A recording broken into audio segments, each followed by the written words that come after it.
টানা কয়েকদিনের তাপপ্রবাহের পর গত ৪৮ ঘণ্টা ধরে দেশের বিভিন্ন স্থানে বৃষ্টি ও বজ্রবৃষ্টি হচ্ছে। কোথাও কোথাও কালবৈশাখী ও শিলাবৃষ্টিও হয়েছে। তবে এই ঝড় বৃষ্টির মাঝেই নতুন বার্তা দিয়েছে আবহাওয়া অধিদপ্তর। সেই সঙ্গে জানিয়েছে যে বৃষ্টিপাত কতদিন থাকবে। বিস্তারিত জানাচ্ছেন শেখ ফরিদ। রাতের ঘন কালো মেঘ কেটে ভোরের আলো ফুটতেই শুরু হয় বৃষ্টি। প্রথম দিকে স্বস্তির পরিবেশ থাকলেও পরে টানা মুষলধারে বৃষ্টিতে বদলে যায় পরিস্থিতি। ২৯ এপ্রিল সকাল থেকে শুরু হওয়া মুষলধারে এই বৃষ্টিপাত দিনভর অব্যাহত রয়েছে, যা সাধারণ মানুষের দৈনন্দিন চলাচলে চরম সংকট তৈরি করেছে। এমন পরিস্থিতিতে আবহাওয়া অধিদপ্তর জানিয়েছে এই বৃষ্টির হাত থেকে সহসাই মুক্তি মিলছে না, বরং পরিস্থিতি আরও দীর্ঘস্থায়ী হতে পারে।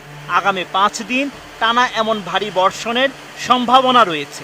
কোথাও কোথাও অতি ভারী বৃষ্টিপাতের সঙ্গে বজ্রপাত এবং দমকা হাওয়া বয়ে যেতে পারে। এছাড়া শিলাবৃষ্টির আশঙ্কাও রয়েছে।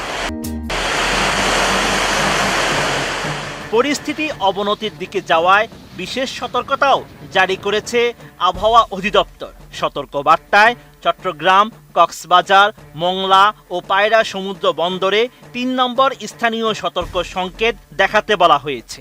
পাশাপাশি মাছ ধরার নৌকা ও ট্রলারগুলোকে উপকূলের কাছাকাছি থেকে সাবধানে চলাচলের নির্দেশ দেওয়া হয়েছে। অন্যদিকে দেশের বিভিন্ন নদী বন্দরের জন্য ১ ও ২ নম্বর সতর্ক সংকেত জারি করা হয়েছে।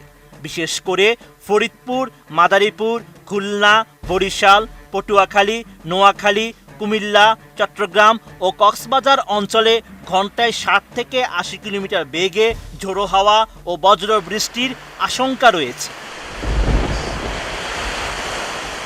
আবহাওয়ার পূর্বাভাস অনুযায়ী রংপুর, রাজশাহী, ময়মনসিংহ, ঢাকা, খুলনা, বরিশাল, চট্টগ্রাম ও সিলেট সহ দেশের বিভিন্ন এলাকায় আগামী কয়েকদিন ভারী থেকে অতি ভারী বর্ষণ হতে পারে।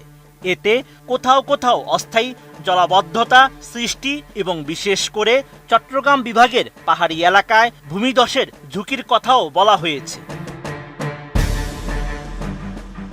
টানা বৃষ্টিপাত নিয়ে আবহাওয়া অধিদপ্তর জানিয়েছে এই বৃষ্টিপাত আগামী ৫ মে পর্যন্ত অব্যাহত থাকতে পারে।